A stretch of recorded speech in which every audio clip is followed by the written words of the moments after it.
Welcome back, everyone, to Watcher of All Things. My name is Kiki. This is my podcast where I talk movies, TV shows, and all things entertainment. This is episode 10, and this week we are talking Love Lies Bleeding and Roadhouse. I hope you had a phenomenal week. I'm still house sitting and dog sitting, so I'm still not home with my parents yet. I'm going back this Sunday. It is Friday, March 22nd for me. Of course, you won't hear this until Monday, the 25th. So I hope your Monday is going well. What a week it's been. Lots of new TV shows out, a couple new movies this weekend, and I'm excited, guys. This is episode 10. Wow, we've done 10 of these already, and it feels like a small landmark, you know. It's for 10, what do you get someone for an anniversary or something? 10 episodes, it's got to be paper or string or something like that. But anyways, I'm here. I've got my coffee. I've got my notes. I'm ready to podcast. There's tons of news to get through, so let's talk about a couple things.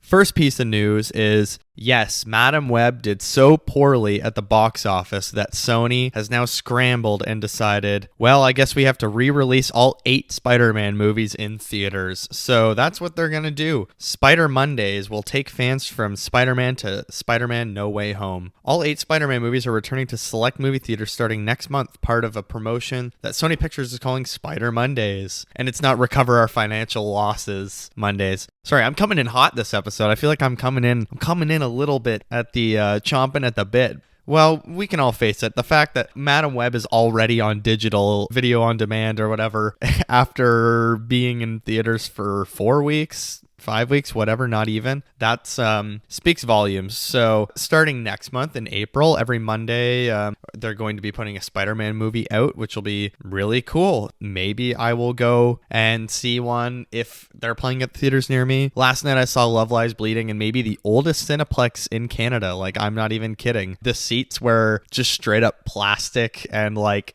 they're not even those seats that like move with the movie as it's playing. It was genuinely just like such rickety old seats. Yeah, it was an old theater. The arcade was like very 80s. That was cool to see, and it was very quiet there. I was one of 5 people seeing Love Lies Bleeding last night. But anyways, Spider-Man coming back to theaters. That's great news for me. Probably bad financial news for Sony, but maybe this will help them recoup their losses a little bit. Another piece of news this week was earlier in the week. We're all aware that the search for the next James Bond is on right now, and there's not a lot of details of what's going to be happening with the franchise. Is it going to be a timepiece where they go back to the 60s? Are they going to make it current day? Are they going to cast an unknown? Or are they going to cast someone that is very much in popular culture and the zeitgeist right now? And I think on about Monday night, Monday the 18th or whatever, The Sun, which is a British newspaper, published a story saying that Aaron Taylor Johnson of Kick-Ass, Tenet, the Godzilla movie from 2014, Bullet Train, going to be in the Fall Guy soon. Anyways, Aaron Taylor Johnson, whose name is impossible to say for me apparently, is going to be replacing Daniel Craig as the next James Bond and take on the franchise. Now, this had like a couple of days to build up steam, kinda, and people were, for the most part online, people were really excited, other than all the spam Snyder bots in the comments saying it should be Henry Cavill, who, in my opinion, is far too old. Others saying Idris Elba, who I think 10 years ago would have been a great idea, but everyone was far too racist to allow that to happen in Britain, apparently. So that didn't happen, but yeah, Idris Elba would have been a great James Bond if he was a little bit younger, but now I think it's past him. But anyways, Aaron Taylor Johnson was apparently going to get this, and now, a few days later, and that story was picked up by like a few different outlets, like Variety started reporting it, a lot of other people started reporting it, all because of The Sun. And now, you know, he's responded saying, no, it's not happening, and other newspapers have said, no, it's not true, they haven't cast Bond yet, it's not Aaron Taylor Johnson, they're still looking. So it's very much still up in the air, but it would be nice to get an idea of where they're thinking the story should go. There are rumors that Aaron Taylor Johnson they have made him an offer, but he's not officially Bond yet. So for all we know, the role could be his to take, and he just hasn't said yes yet, and it's not officially announced. Maybe The Sun was correct, although I don't trust The Sun. They publish a lot of shady stuff. So who knows? We could have our next Bond decided. I mean, it's been two years since No Time to Die. and they said they wanted to give enough space to kind of let Daniel Craig enjoy the moment of people celebrating him, saying goodbye to the role. So maybe it is time to cast someone. Perhaps Aaron Taylor Johnson is ready to take on the mantle, etc., etc. So we will see where that goes. Another piece of news, a trailer for the video game Marvel 1943 Rise of Hydra unveiled the cast and the composer, and it showed it was a full-on trailer for the game. Not gameplay, but just a cinematic trailer. And holy shit, it actually looks really good and looks really cool and like a really original kind of storyline. So Skydance New Media and Marvel Games are behind it. They put it out this week that they're excited to share new details about the cast and award-winning composer for the upcoming narrative-driven action-adventure game. The cast is Carrie Payton plays Azuri, who is T'Challa's grandfather, and the World War II era Black Panther. Drew Moreline plays Steve Rogers, aka Captain America. Megalyn Echikunwoke plays Nanali, a Wakandan spy embedded in occupied Paris. Nailed the pronunciation. And Marque Richardson plays Gabriel Jones, a U.S. soldier and member of the Howling Commandos. And Lynn Renee plays Julia, a key ally in the French Resistance, with Joel Johnstone rounding out the cast as Howard Stark. So yeah, showed some great character moments between Captain America and the Black Panther, basically being a little bit opposed to each other, how to handle missions and stuff like that. And just looks like it's a really interesting storyline that we haven't seen in live action yet, of how they differ, especially in World War II. It's really cool to see Steve Rogers, who was from that time, and then the Black Panther of that time being in Paris with them. So I think this looks really great. I'm definitely gonna check it out when it comes out. I still haven't played the last Spider-Man game just because I was really busy before the holidays, but I might start getting around to that soon because I do have a PlayStation 5 and I use it all the time. It's not like it's not like, oh, I never game. I game all the time. I play a ton of Battlefield and FIFA or EAFC. But this looks really great. I have to say, this is a good looking trailer. The Black Panther in it, his suit looks really, really cool. He has the cape, which I really like. He has the cape with the collar. I think that looks so sick. But yeah, I think overall just a stellar looking game. The visuals look really right. I like the aesthetic of the world they're going for. It looks very much like Battlefield, just design wise. And just this morning, I wasn't going to put this in here. I had already written my notes for the show today. But actually, just this morning, we got the trailer for The Penguin TV show on HBO Max, or just Max now because they decided to take away all their recognition with HBO. And it looks really awesome. It looks like we're going to get some Arkham Asylum in there. Colin Farrell looks awesome as the Penguin. Again, it looks like a really great mob boss crime show. It would be really cool if we got even one scene with Robert Pattinson's Batman in it, which I don't know. There's been rumors that he might be in it, but anyways, it's set for a fall premiere this year, so that's 2024 fall. Looks really awesome. Looks like there's going to be some very good storylines, and I do like that Arkham Asylum is involved, because that's a key part of the Batman world, and it's really cool that we're going to see, people in Arkham that are established villains or established criminals interacting with the outer world and influencing things. But I think this is a really great idea for a show as well, because Colin Farrell was just so good in the Batman as the Penguin. A lot of people didn't know it was him in the trailers until they saw the cast or whatever. So when they announced the show, I was really happy. And yeah, the trailer looks awesome. And the final piece of news, just because we do have 2 movies to review today, so I don't want to do 20 minutes of news. Beetle Juice Beetle Juice, the first trailer for the sequel to a movie that I only watched for the first time this year at Halloween, Beetlejuice with Michael Keaton, has finally dropped. And I have to say, Michael Keaton still looks awesome as Beetlejuice. I really enjoyed that movie. I loved it. Catherine O'Hara is back. She was on the first one. Alec Baldwin is not, I guess. Justin Theroux is going to be in this one, and Monica Bellucci. Willem Dafoe is apparently in this. So yeah, really cool. Jenna Ortega is kind of the new young voice crack. Excuse me. Is kind of the new young addition to this franchise. So it looks really awesome. It's I love that movie, and I watched it for the first time this Halloween, like I said, with my girlfriend, and I was actually in stitches. I thought it was such a hilarious movie. God, Winona Ryder was so young in that. It's crazy to see. So it looks really awesome. That's coming out in September. I'd love to do a watch back episode on the first Beetlejuice, because it's just a really funny movie with just great bits all throughout it. I think Michael Keaton is electric in that movie. So much fun. Anyways, I say we get to the reviews for this week. So I'm going to put timestamps in the bio for this episode, or the whatever you call it underneath. You can, go through. I'm going to do for both movies. I'm going to do non-spoilers and spoilers as I usually do. So if you don't want to hear any of the spoilers, you can just listen to the non-spoiler section, or you can skip ahead to what you want to hear about. You can pause, come back, yada, yada, yada. Anyways, let's get into it. Love Lies Bleeding, a new 2024 thriller romance from A24 and Lionsgate UK. It premiered at Sundance last year. It has 92% on Rotten Tomatoes, 76% on Metacritic. It's an hour and 44 minutes. The synopsis of the story is Lou is a reclusive gym manager who falls hard for Jackie, an ambitious bodybuilder who's heading to Las Vegas to pursue her dream. Their love soon leads to violence as they get pulled deep into the web of Lou's criminal family. This is a very erotic thriller, this film, and the thriller crime aspect of this movie is one of the best things about it. I think this is a great crime film. So, the cast for the movie. Well, first of all, it's directed by Rose Glass, and it was written by Rose Glass as well as Veronika Tofilska, and it stars Anna Baryshnikov as Daisy. It's led by Kristen Stewart as Lou, Katie O'Brien as Jackie. Also has Dave Franco, pardon me, as JJ. Jenna Malone, who some might know from the Hunger Games movies, as Beth.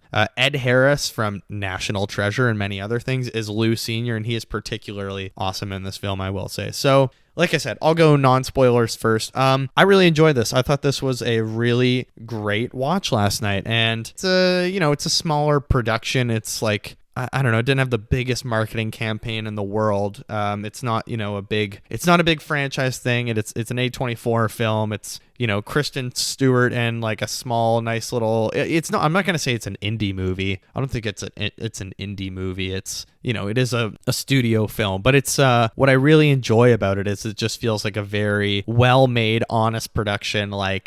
Everything that you see is there. It's got a really great cast. I really want to give a shout out to Katie O'Brien as the standout performer as Jackie. I think she is so good. She's so good in this film. She is, the stranger that comes to town and meets Lou, and they, fall in love, as it's shown in the trailers. That's not a spoiler, but so she plays a bodybuilder that is basically hitchhiking her way across the country and wants to get to Las Vegas. And well, first of all, she gives such a stunning, angry, confused performance, but also I would say this about any bodybuilder, man or woman or anyone. She is just in such insane shape in this movie that the physicality of her really does add to her kind of power in this role. You're not only aware of kind of the mental presence that she has, but she's such a physical presence in every scene and feels like she really could kick the shit out of anybody in this movie. And it's just, Katie O'Brien's awesome in this. And I actually just saw, I think the way she got this role is someone tweeted that we're looking for a female bodybuilder for our movie, or why is it so hard to find a female bodybuilder actress for our movie? And she just tweeted back are you done searching, and a picture of her lifting or something like that. I'm butchering the story, but really cool just seeing that the other day. I was like, oh, so maybe that's how she got the role. She was also in Andor. If you've seen her in that, she's really good in that.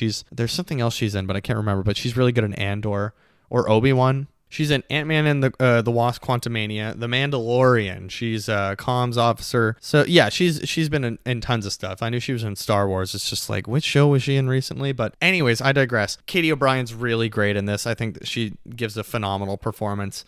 Kristen Stewart, she's good. I don't know. Kristen Stewart is, to me, it is interesting that she can go from Princess Diana to this, where in this, she just feels very Kristen Stewart. She's kind of just playing herself and has all of her own mannerisms. It doesn't really, she feels like she's really doing much in this role. She's good in the film, but I don't know. She's kind of just her quirky Kristen Stewart. I really like Kristen Stewart, but she is just kind of her quirky self. So I don't know. She's fine in it. Nobody's bad in this movie. It's actually a really great cast overall. But Ed Harris as Lou Sr., who is Kristen Stewart Lou's dad, he's the villain of this movie, and he is absolutely terrifying. He is so frightening throughout the whole movie. He's this mulleted redneck that owns a gun range that Jackie works at, and is like no contact with Lou, his daughter. Clearly does some shady shit, and it's he gives a really great performance. So for all the National Treasure heads out there, this one's for you. Yeah, really great cast. It's beautifully shot. Honestly, as I said, I was at the oldest Cineplex I think ever in like Canada, because it was a bit of a dump. It was kind of hard to see.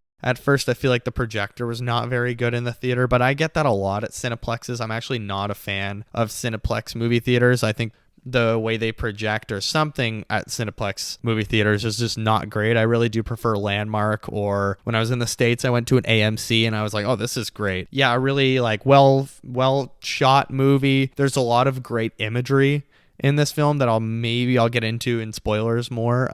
It's just like it is kind of like a psycho thriller at the same time. Like there's nothing like, I don't know, super mind bending about it, but there's a lot of great imagery that kind of psychs you out throughout the movie. And I really enjoyed just the visuals of this film that really do lean into the noir genre. And it actually, there are some funny moments in the movie as well. Kristen Stewart has like a few funny lines, like she's trying to quit smoking in the movie and stuff like that. And it's not a completely serious film. There are a couple scenes that are like pretty funny, and it's not just like also serious stuff. Like there are some very beautiful like romantic scenes as well, which great character moments between Lou and Jackie, who are like finding themselves as partners. And it's just like a really beautiful love story as well. And I know like some people don't like sex in movies or whatever, and I mean I don't like it when it doesn't feel earned, when I feel like, you know, a woman is topless for no reason just because the director wants to show a woman's breasts for some reason. You know, like there can be plenty of sex scenes and weird nudity in movies that just like feels like it doesn't serve the story at all. It's just being done for some odd reason. But there's no like really, I mean, it's an erotic movie, but you're never like uncomfortable with the sex scenes. Like, okay, what is this really doing for the story? It's just like these two youngish people that are finding themselves and are clearly finding the one person they want to spend the rest of their life with. Like I think it's very clear in the trailers that these people are very madly in love. And yeah, it's just like very tastefully done. It is a beautiful romance story that I think the kind of the stakes of the story raise throughout the film as, you know, shit starts to hit the fan. No spoilers, I will say when I get into spoilers, but yeah, it's a nice romantic story, and you really do enjoy these two people finding themselves. What else can I say non-spoilers?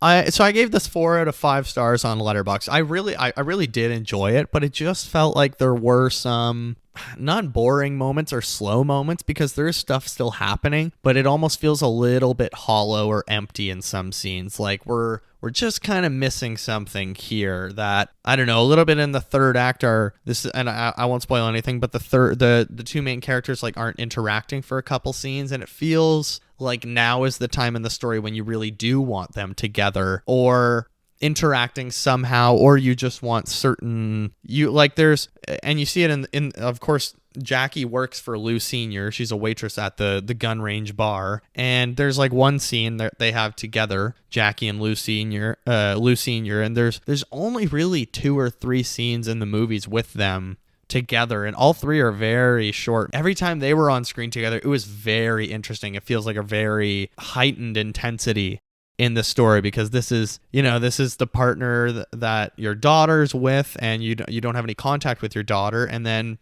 Jackie knows this is, you know, my now girlfriend's dad, who she does not talk to, who is, I guess, kind of a shady guy. He owns a gun range, and he's kind of scary, and he's very odd. He's into bugs and stuff like that. So I don't know. I could have maybe had a couple of more scenes of them before a certain part of the movie to establish how they, you know, feel about each other or whatever. I mean, it shows in the trailer that like Jackie shoots her first gun with Lou Sr., and that's a really riveting scene, because she's like, when she walks in at the start of the movie, she says, oh, I'm not really into guns, I like to know my own power. But then she shoots the gun and she feels the power behind the trigger, and it's a very fascinating scene. And I think I will move into spoilers now, actually, because there's not much else I can say. So I'll summarize my non-spoiler thoughts.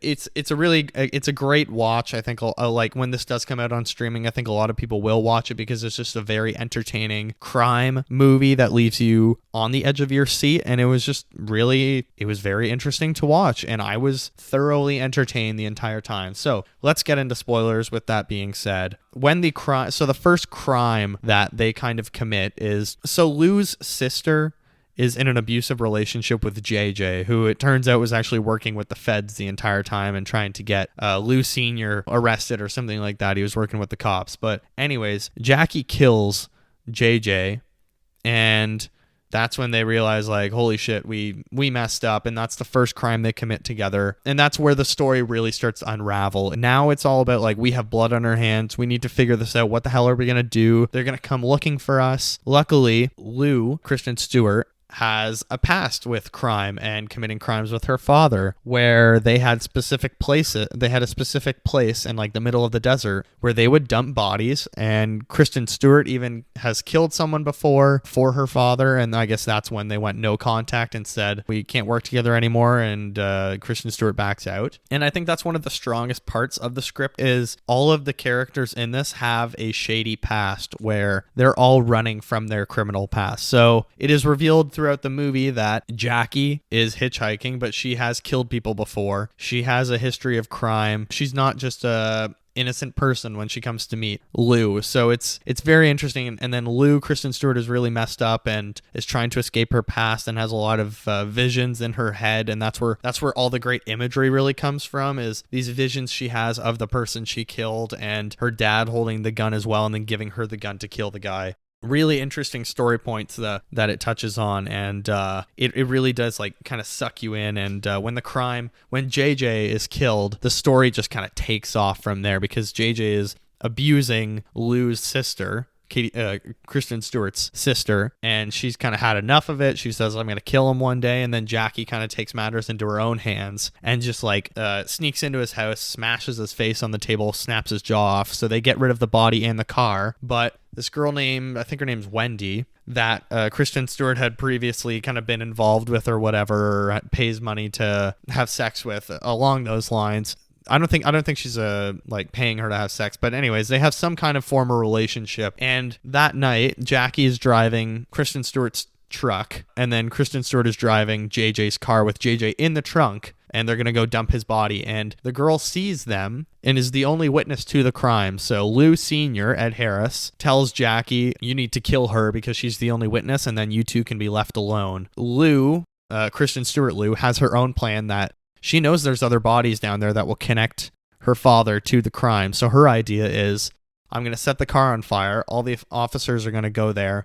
They're going to see the bodies, and they'll recognize and be able to connect it to my father. It's a really interesting dynamic throughout the story of who's gonna get caught, everyone's kind of running from something in this movie, which is what I really like. It feels like it's a story that is just always unfolding in front of our eyes. There is a couple of hollow scenes where it feels like we need one more tension. We need one more piece of tension in this scene to kind of I don't know. It just it feels like there needs something else to kind of get this moving, especially in the third act. Kristen Stewart Lou, and Jackie aren't together for a few scenes, and it does feel a little bit, I really want to see them together right now because they are having relationship problems. And so Jackie is sent to Lou's apartment because she knows that the girl witness is there with Lou right now. So Lou Sr. sends Jackie to go and kill her, and that's when Kristen Stewart thinks, oh, you're here to kill me. But Jackie just,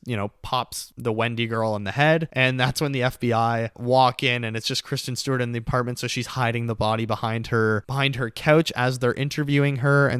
But then, the entire time there's just this great suspense building. And a lot of the scenes in this movie are just so awesome because they're just building suspense. And the whole time we think that the FBI are there for her and they're suspicious of her, but they're actually like, we think we have enough on your father now. And we had been working with JJ for a long time, and we think the reason he's dead now is your father caught on. So it's just like so many great payoff moments that I really enjoyed in this movie where, you're just like sweating in your seat wondering what the hell's going to happen. And I really like the little drops of imagery throughout the movie. You're getting a slow glimpse of like red lighting around someone holding a gun, red lighting around Lou Sr. as he's pointing the gun to someone, red lighting around Kristen Stewart, just her face in that same scene. And it's like slowly that story of her being handed the gun by her father to kill someone who's blindfolded and push her into that desert crevice thing where they leave all the bodies, where love lies bleeding. It's very, very powerful throughout the movie. I don't think everyone's going to love the ending of this film just because it does kind of dip into the fantasy part of, visually, it dips into the fantasy. So basically, when Lou and Jackie meet, she starts giving Jackie steroids because she works at the gym. And Jackie is just getting addicted to steroids throughout this entire movie that culminates to her throwing up on stage at the competition, which is a really great scene. I mean, she's just like hitting the poses and it's like super well done with the camera work, and all of a sudden she starts freaking out on stage and having visions and she throws up, and Lou comes out of her mouth when she throws up. It's a really odd visual scene, but I like that part because she's having, visions from the steroids and she's basically tweaking out on stage. But I think the part that visually people might not like is it feels very serious throughout the film and there's not a lot of crazy imagery until the show. And then in the last like scene, or last two scenes rather, Jackie is being held captive at Lou Sr.'s house, and Kristen Stewart Lou is going to save her. She has a gun. She's ready to just go and kill her father, and they're going to run away together. And throughout the movie, every time Jackie is like getting angry or working out, it's kind of like when the Hulk transforms, you see his muscles bulging and clothes ripping and veins popping and stuff like that. We see that with Jackie. Just like quick little 1 second visions of like a muscle bulging or like a vein popping or something like that. So it looks like she's like transforming into the Hulk. And then at the end of the movie, she turns into a giant, like a literal giant, taller than the buildings or whatever, and picks up Ed Harris, puts him down, holding him down like a little thumbtack or whatever. And Lou is about to kill her father. It's a very like striking image, and I don't think that we're supposed to take that literally. That's just like how she feels, and also how Kristen Stewart's Lou character sees her. Like, she's not really a giant. It's just that she feels so powerful by just embracing her dark side, and that she is a killer, that she feels like she is tall when she's actually just very strong. Like when she kills JJ, it's a very interesting scene because she looks like 8 feet tall in that scene. After, when she's standing there, she looks extremely tall in the room, and it kind of messes with you. You're like, oh, that's like, wait, was that weird? Is this a small living room or something? But no, she actually just looks like kind of a giant in the living room. But at the end of the movie, she's an even bigger giant, like 30, 40, 50 feet tall. Absolutely massive. And we see her and Kristen Stewart. Kristen Stewart is now also a giant, and they're just like running through the clouds. And it's a really cool, I don't know, I think it was a really cool ending, and it's not meant to be taken literally. It's like how they see each other. They see each other as these giants, but also it's Jackie kind of embracing herself as this huge, not monster, but just this like powerful giant for who she is.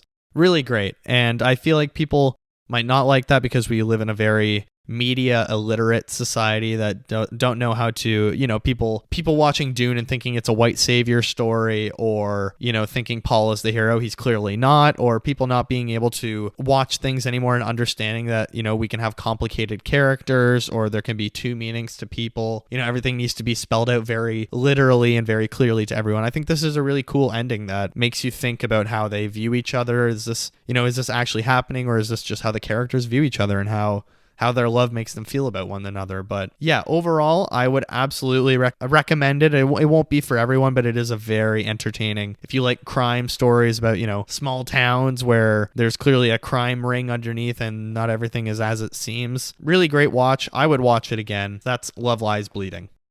Let's talk Roadhouse, the 2024 action thriller fight movie. It is a remake of the old Patrick Swayze movie, which if you haven't seen, you don't need to watch it. You can just look up Andy Dwyer, Parks and Rec, explaining Roadhouse. It's from a great episode of Parks and Recreation where the cable goes out during a debate on TV. So instead of them trying to fix the cable, Andy just explains his scenes from his favorite movies to everyone there and acts them out. Yeah, Chris Pratt's really funny in that scene. So look up Andy Dwyer explaining Roadhouse. So Roadhouse 2024 has 68% on Rotten Tomatoes, 58% on Metacritic.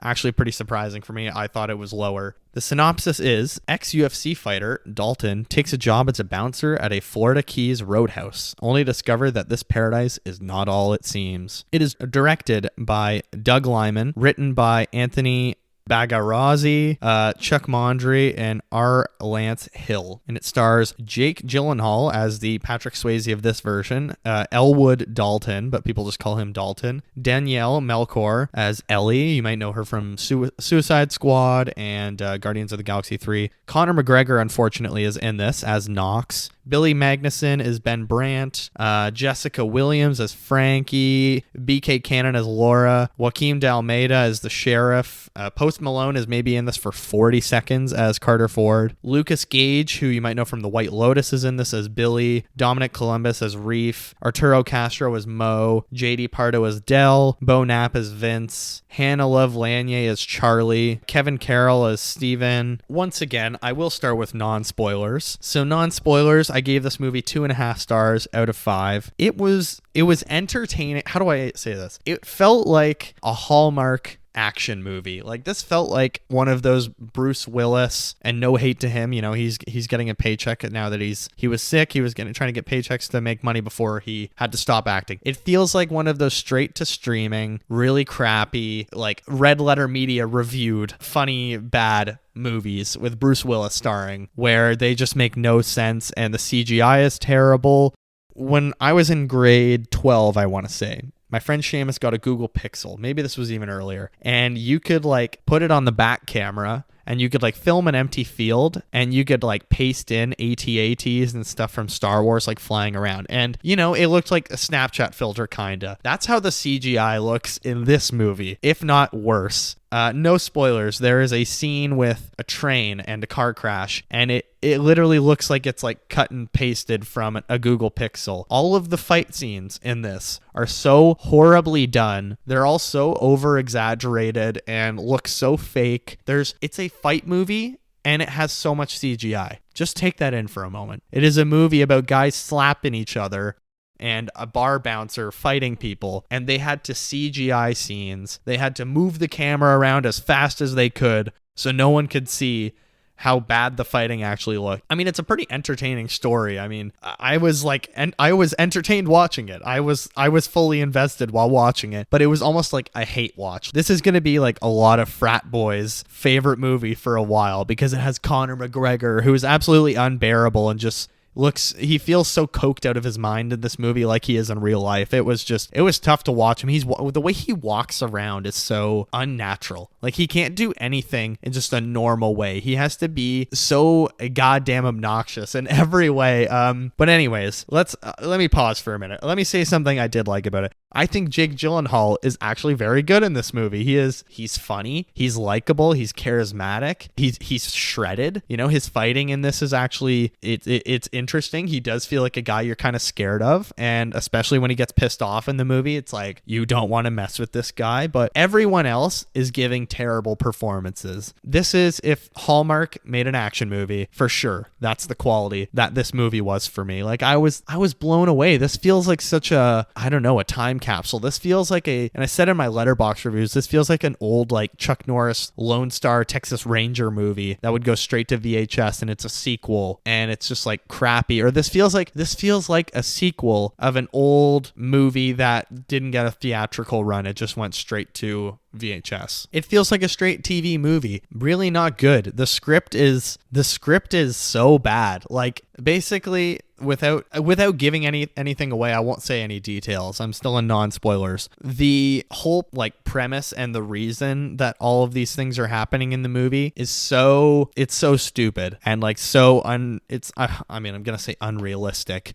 It's a movie, but like it's so stupid that all of this is happening because of this one thing. There's just a lot of weird directing choices in this film. Like I said, every film or every fight sequence, the camera is moving so much and making so many cuts, and like stuff just it's stylized, but not in an interesting or dynamic way. It feels like you're gonna get motion sickness watching this, and like the way it's directed feels as well like a TV movie. And Doug Liman's done some good stuff. He was a producer on, you know, Edge of Tomorrow. He's done interesting things in his career, but it was a bad movie, to be honest. I was not a fan of this. Like, it's when you're watching it, you're engaged enough just because it's so goofy and it's like like, oh, I just wonder where this is gonna go. But you're not enjoying it or like mind blown by anything. There's so many scenes where I'm like, holy shit, they left that in the movie, or oh my god, did they really do the CGI like that? Like it sticks out like a sore thumb. It is so bad. And like in the marketing, they made a bunch of character posters. Post Malone was one of them. He's in this movie for maybe 20 seconds, and it's in the opening scene, and you never see him again. If you're going into this movie because you're a huge Post Malone fan, I don't know, maybe there's big Post Malone fans out there. Don't expect him to show up because he was hardly in this, and I was like, oh, we're not going to see him again? That's okay. Yeah, bad performances. Conor McGregor, I mean, I'll give it to him. For an athlete that's acting in a movie, he's not the worst I've ever seen, but he's not good in this. He's basically just playing himself, an obnoxious monster asshole that's clearly coked out of his mind and just beats people up in public. So, I don't know, it didn't seem that far-fetched or like he was doing anything amazing. It just felt like I was watching Conor McGregor, who I cannot stand. If you haven't picked up on it, I can't really stand him in real life, but yeah, he is there's a video of him at the premiere, and he's doing an interview, and it's so clear that he had just like bumped a key in the bathroom because he's scratching his neck. He can't stop moving his hands. He's got the jaw jitter, and he's got his veneers in this, another British person with god awful veneers, part of the veneer epidemic. His teeth are so bright in this, it's hilarious to watch. Yeah, he's just like trying to play a cartoonish goon, and it doesn't really work. And I think that's kind of a letdown of this movie, is there isn't one clear villain. It's kind of just like a bunch of bad people. So you don't have like one person specifically to root against. It just feels like a bunch of guys that are all equally shady. All right, I'm going to get into spoilers, and apologies if my voice is a little raspy. My friends were visiting last weekend, and I feel like I was shouting a lot. And then Sunday, United beat Liverpool in the FA Cup, and it was the craziest game I've ever seen in my life. So I lost my voice like fully for 2 days. So I'm just kind of on the mend today. So let's get into spoilers. I mean, the most entertaining part of the movie, kind of like, it is decently entertaining throughout, and that's all down to Jake Gyllenhaal. He is just a very favorable lead in this movie. Like, you're just very interested in him. So, but the most entertaining part of the movie is after, I didn't even mention the child actor yet. The child actor playing Charlie, who works at this bookstore when he first arrives to town. She's so bad in this. Like, I think a lot of child actor roles in movies do really weigh the movie down because they're just like awful and, oh gee, mister, what are you doing in town? What's gonna happen? Oh shucks. And it's like very like that, like, well gee, mister, you seem like a nice guy to me. And it's like it's just really funny to watch. She's pretty bad, and a lot of her lines are 80-yard, but like for what she has to do, I don't know, whatever. You can't really blame her. The script is weak enough in this movie. So the most interesting part of the movie for me, like I was saying, is when the bad guys burn down this bookstore because they apparently realize how much Jake Gyllenhaal cares about this one bookstore. So they burn the bookstore to the ground, and that's when he's like, oh, I'm pissed. I'm going to stay and roadhouse your ass. So he doesn't get on the bus. He comes back. He fights the bad guys, literally blows up a boat, kills a bunch of people, and that's the most entertaining part of them. This feels dark to say, but the most entertaining part of this movie is when Jake Gyllenhaal just starts killing people.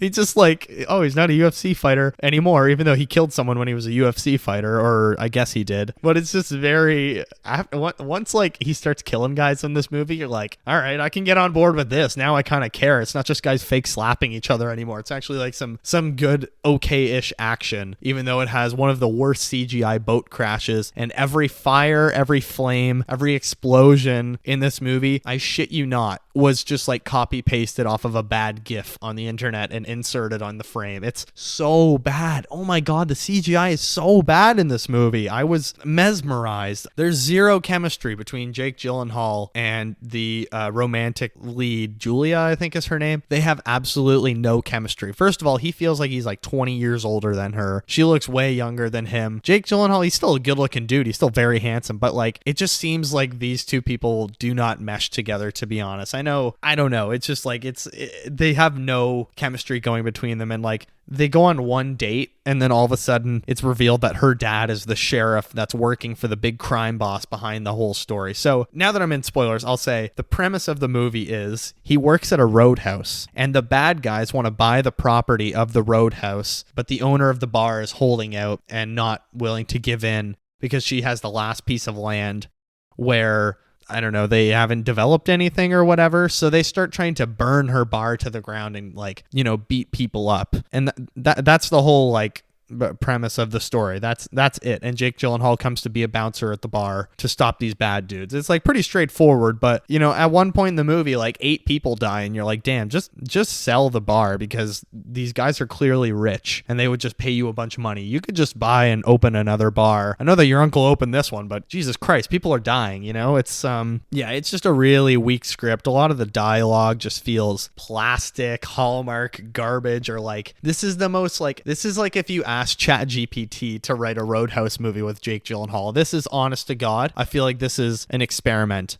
of AI on film because there is no way a human wrote this, okay? It just feels like there's no human attachment to any line. It's just people saying I'll say my line, then you say yours. And like Conor McGregor coming in and being like, yeah, look at me, I'm an athlete who's washed up and now I'm going to be an actor like John Cena and all them. But he's just like so weird and unbearable. He's goofy. He looks like he's having fun, but like it's so hard to, I don't know, care. When he's on screen, I'm like, oh, I don't want to watch this movie anymore. It's Conor McGregor, like, get out of my life. But this movie was a bit of a slog. It certainly was not my favorite thing that I watched this week.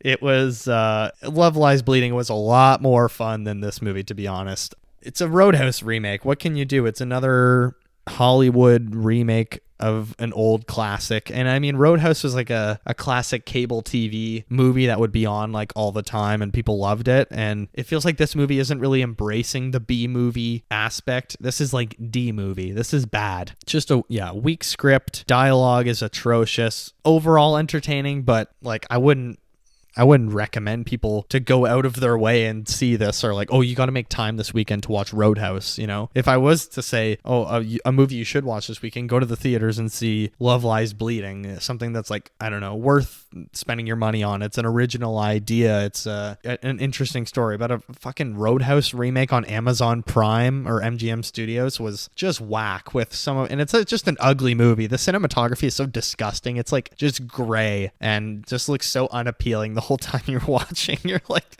this is not nice to look at. Yeah, Roadhouse 2.5 stars out of 5. Love Lies Bleeding 4.5 stars out of 5. It's actually very funny how similar these movies are. Both movies are about this out of town stranger with a shady past where they have killed someone come into town and they start trying to make a name for themselves, and they meet someone, they fall in love. Then they get involved in they get involved with some shady stuff that gets them a little bit in over their head. And, the people they're involved with, someone's dad is like a crime boss or something like that. But actually the endings of these two movies are completely opposite because Jackie and Lou ride off into the sunset. They're in love, where Jake Gyllenhaal just dips out of town. He gets on a Greyhound bus, which I wonder how much money Greyhound got for this movie because they have like 10 buses throughout it. Jake Gyllenhaal just gets on a bus and dips at the end of the movie. It was like that's it. He's just leaving. He's not like fighting for his love or anything. The sheriff's just like, Jake Gyllenhaal, you need to go. Okay, you cannot be here. And then Julie is like, what's his name? Desmond, Dalton, you need to leave town right now. And he leaves town or whatever. And it's like, just the ending is like, oh, that's it. Oh shit, it's over. Okay, cool. That was Roadhouse. Yeah, it just feels like a very lackluster ending, and just what an entertaining ride. What can I say? That was Love Lies Bleeding and Roadhouse. What else did I watch this week? Well, no spoilers, but I watched X-Men 97. I'm going to talk about the first 3 episodes next week, as well as Masters of the Air, which wrapped up last week with its finale, which is going to be the episode next week. We're going to talk everything Masters of the Air, which is kind of the 4th installment in the Band of Brothers, Saving Private Ryan, Tom Hanks, Steven Spielberg, World War II universe. And then X-Men 97, which is just new episodes of the X-Men cartoon from the 90s, which I really liked, and I have some VHS tapes of. So I'll talk about those next week. I started The Good Place this morning. I watched episode 1 and 2. I really like it. It's really funny, really great premise for a sitcom. And my friend Rebecca recommended it because she's reading the subsequent book that Mike Schur wrote. So maybe I'll read the book after. I've watched episode 1 and 2 and I'm kind of hooked already. I really like it. And it's very funny. I also watched Curb last Sunday, of course. We only have 3 episodes left of Curb Your Enthusiasm. That's wild. I cannot believe there's only 3 episodes left. really funny episode. It was hilarious. One of the funnier episodes of recent memory of Curb Your Enthusiasm. It was just a really great story this week. Survivor, absolutely terrible episode. I think season 46 is off to a terrible start. None of the tribes have been able to really shine yet because it's just been all about this one tribe and this guy named Banu who has been an emotional wreck and was voted out. Well, he wasn't even voted out this week. Everyone just at tribal council said, yeah, we're all going to write Banu, and Jeff didn't even do a vote. They were just like, okay, yeah, Banu, you're good to go. I think we're just going to let you go and not even vote you out. So yeah, 46, terrible start. Man, I feel like I've been watching so much stuff. Invincible is back as well. The first 2 episodes have been friggin' awesome. Oh my God, I love this show. And I'm so pissed that they split season 2 into 2 halves because it would have been done by now. And yeah, I think I'm going to do an Invincible season 2 review when the season's wrapped up. Really awesome stuff so far. But yeah, I think that that's all that I watched this week, and I'm on page 265 of Dune, and I'm loving it. That book is, I don't know, people say it's boring online, but I'm just like so interested in the world and everything that's happening. It's very political. It's very cool science, agriculture, sci-fi. Like there's just so much. There's so much to dig into and contemplate, and I keep taking pictures on my phone of these different passages. I feel like someone reading the Bible. I'm like looking at all of these passages in the book that I really enjoy. Yeah, Dune's really awesome. I'm really enjoying it. And people that like the movies, I would say recommend the book because it's just like more of what you enjoyed about the movies. So yeah, The Good Place, Invincible, X-Men, Curb Your Enthusiasm, Masters of the Air is over, Survivor. I feel like I'm watching so many shows every week now, but I don't care. I love it. This is what I do in my spare time. I love to watch and talk about things. So guys, I think that about does it for episode 10 this week. That was Love Lies Bleeding and Roadhouse. As always, or recently, there will be timestamps in the description of this episode, or on YouTube, it'll be in the description below as well. You can click through, you can avoid spoilers, or you can just skip to certain sections you want to hear, etc., etc. Thank you so much for listening. You can help this show grow by rating and reviewing it 5 stars on Spotify, Apple Podcasts, Amazon Music, Acast, everywhere you get your podcasts on all the streamers. You can like, subscribe, and comment to this podcast on YouTube. Why don't you leave a comment? Let me know, what did you think about Roadhouse if you watched it? What shows are you watching right now? Are you reading any interesting books? You can also email the show at watcherofallthings@gmail.com. Get in touch with me if you have any ideas for episodes you'd like to hear me talk about, whether it's a themed episode, you want me to watch a bunch of movies by, one actor, one director, or whatever it is, any idea. I'm very open to anything. Next week, as I said, we're going to talk Masters of the Air, the entire series, and X-Men 97 episodes 1 to 3. Thank you so much again for listening. Once again, I've had so many, interesting messages and people getting in touch with me saying, hey, I'm listening to your podcast and it's so great that you're, into this, and I'm really enjoying listening to you every week. So it seriously means the world to me. I appreciate the support so much. Thank you all so much for listening. I hope you have a great week, and I will see you in the next one.